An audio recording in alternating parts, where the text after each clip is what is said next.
Olá, graça e paz, mais uma vez aqui para nós caminharmos mais um bocadinho na palavra do Senhor. Desejo que quando vocês estiverem ouvindo essa mensagem, sejam ricamente abençoados por Deus.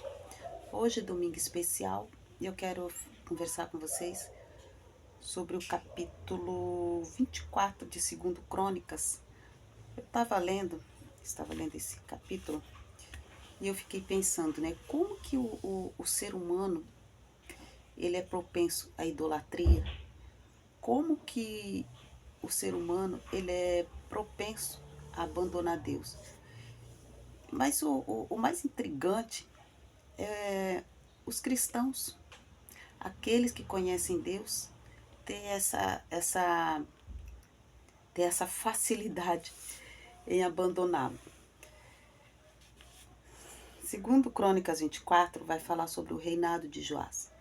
Joás é aquele menino que foi salvo por Joiada, o sacerdote Joiada, quando Atalha começou aquela matança, matou todos, começou a matar os filhos do rei anterior e usurpou o trono.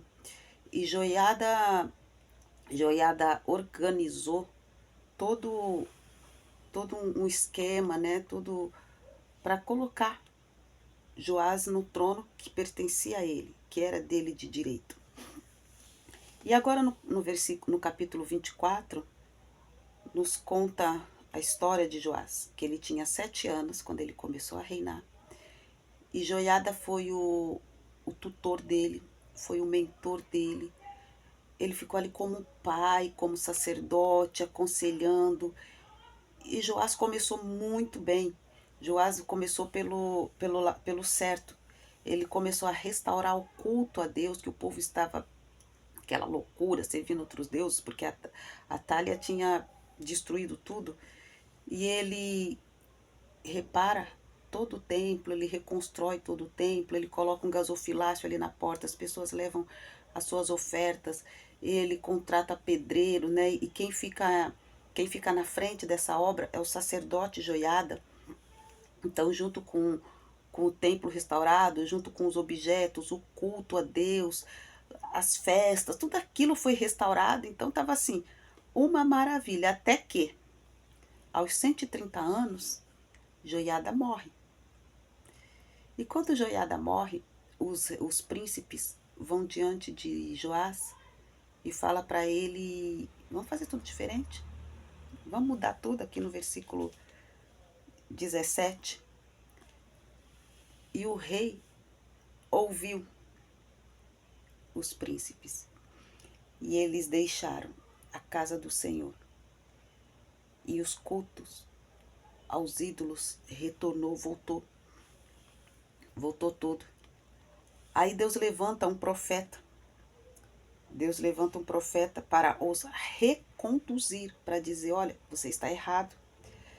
Para testemunhar contra eles, fala, vocês estão errados. E eles continuaram no erro. Aí o Espírito de Deus se apodera de Zacarias, filho de Joiada, e fala com o Joás, que ele está errado. Olha Deus procurando, na tentativa deles não irem com as próprias pernas dele para a destruição. O que Joás fez? Manda matar Zacarias, que era filho daquele homem que poupou a vida dele, que instruiu a ele. Ele mandou matar o filho do homem que fez com que o reinado dele fosse brilhante. Ele não teve respeito nenhum, ele não teve consideração nenhuma pelo pai de Zacarias, ele mandou matar Zacarias. E eu lendo isso, eu fiquei pensando, falei, como que o ser humano é? Joás, ele reinou bem, enquanto Joiada estava vivo, e ele parece que ele não desenvolveu assim um relacionamento direto com Deus. É como se ele precisasse sempre de alguém para ouvir. Porque na primeira tentativa dos príncipes de falar com ele falou, tá. Então, assim, ele se acomodou naquilo de ter alguém para conduzir Não importa para onde conduzisse. Mas, é interessante é isso. Por que que ele não ouviu o profeta que quis alertar ele? Por que que ele não ouviu Zacarias, que também quis alertar ele, para poupar a vida dele?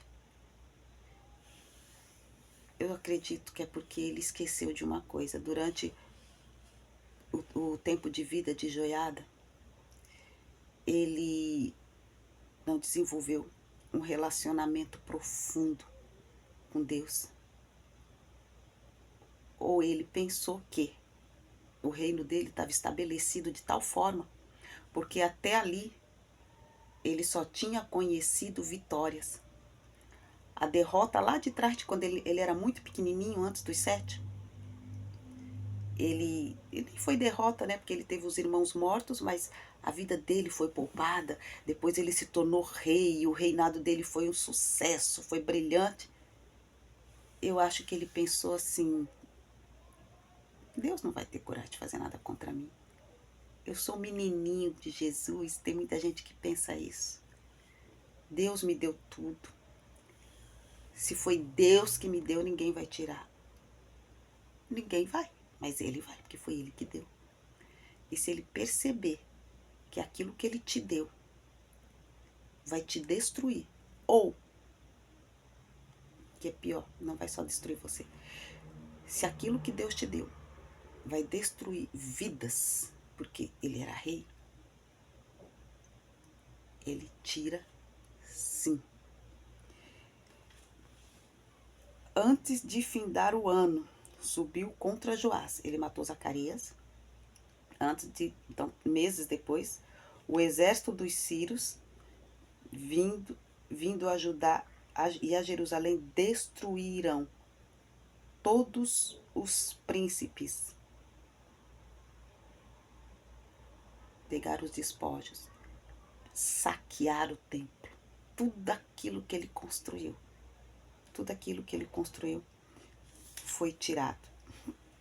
Quando os sírios se retiraram dele, deixando-o gravemente ferido, estou no versículo 25, gravemente ferido, enfermo, conspiraram contra ele os seus servos por causa do sangue dos filhos do sacerdote Joiada, e o feriram no leito e morreu. Ele foi morto, porque eles deixaram ao Senhor. E Deus usou os sírios para executar juízo. Versículo 24. Deus deixou os sírios para executar juízo contra ele. Deus usa ferro para afiar ferro. Deus usa homem para executar juízo sobre o homem. Porque se Deus for executar o juízo direto, Deus é grande demais. Então ele usa homens. E com isso eu vejo a bondade de Deus, porque sempre dá tempo, mesmo depois dos avisos.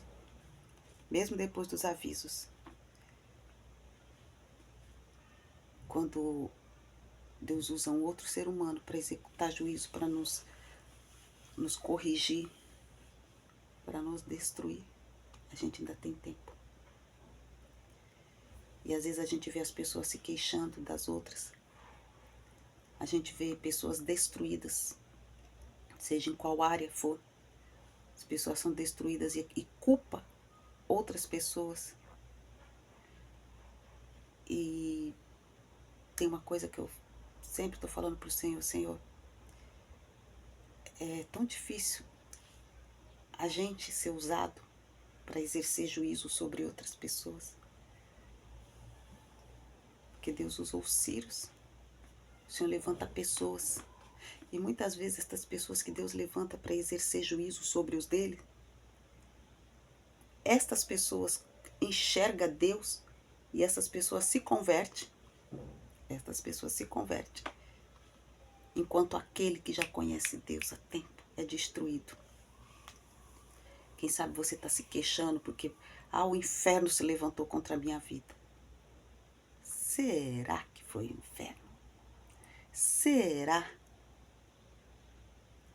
que você não está sendo hipócrita e não reconhece que você abandonou a Deus. E é interessante que todo mundo tem uma desculpa, né? Aquelas pessoas que Deus restaurou lá atrás, que veio de algum, sei lá, de algum poço terrível, não vou citar aqui, seja lá do que for, ela começa com aquele mimimi, né? Mas de onde eu vim e tal, e começa a voltar, a trazer à tona toda aquela miséria lá de 20, 30 anos atrás, de quando era assim, sendo que já passou esses anos todos, assim como Joás passou o reinado dele todo limpo, bonitinho ali diante do Senhor. Agora você vem com a desculpa de que lá do passado, não, não. Pelo menos não seja hipócrita, reconheça que o erro é seu. Reconheça que quem deixou o Senhor foi você. Deus não é culpado, o diabo não é culpado, nem ninguém é culpado. O culpado é você. Reconhecer isso é o primeiro passo, antes que seja destruído. Joás, ele foi salvo lá atrás por Joiada, olha só. Foi salvo de uma conspiração de morte. E ele conseguiu ser morto numa conspiração. Que coisa, né? Deus livra, Deus dá tudo, ele poderia ter morrido em boa velhice. Já estava tudo restaurado, o povo estava cultuando a Deus, Joiada deixou tudo na régua, tudo bonitinho. Mas ele teve que ouvir os príncipes. Quando ele ouviu os príncipes, o que ele deveria ter feito era ter deposto todos os príncipes, ter tirado todos dali em volta dele e ter colocado outros. A gente vê aqui que tinha Zacarias, filho de Joiada. Joiada tinha outros filhos. Ouvir um mau conselho, em vez de se cercar de pessoas que continuassem aquilo que Joiada começou. Não, ele ouviu. E muitas vezes a gente fica nisso. A gente quer ouvir. A gente ouve a primeira pessoa que fala. Ele não deveria admitir nem que se falasse contra aquilo que Joiada fez. E quantas vezes a gente admite que as pessoas falem contra aquilo que Jesus fez na nossa vida. Ah, mas Deus te deu esse dom do louvor. Quanto dinheiro que você ganha com isso? Ah, mas você sai de um lado para o outro para ministrar. E quanto que você ganha com isso? Aí entra na máfia. Aí começa a fazer parte dos conselhos dos príncipes. Desfazendo aquilo que Deus fez na sua vida. Quero deixar nesse domingo essa reflexão. Para que todos nós pensemos para que lado a gente tem se inclinado. Nós continuamos a ouvir o nosso Jesus, porque Joiada morreu, mas o Espírito Santo não morreu. Ele continua falando. Ou nós vamos fazer como Joiada, como Joás, quando os profetas se levantaram, quando Zacarias se levantou, quando o outro profeta quis advertir, ele mandou matar. Ao invés de Joás tirar os príncipes em volta dele, ele mandou tirar Zacarias, mandou tirar os profetas. Quem sabe se você, ao invés de tirar as pessoas que estão te dando conselhos para sua destruição, você tirou de perto de você aquelas pessoas. Não estou dizendo de profeta, sobre ser profeta, mas pessoas, boas conselheiras, que estão tentando trazer você de volta para o caminho. E essas pessoas justamente é quem você está afastando de perto de você. Tomara que você passe a semana refletindo sobre isso. Que o Senhor te abençoe e te guarde. Que em tudo que você colocar as tuas mãos de maneira lícita e honesta, seja abençoado por Deus. Amém.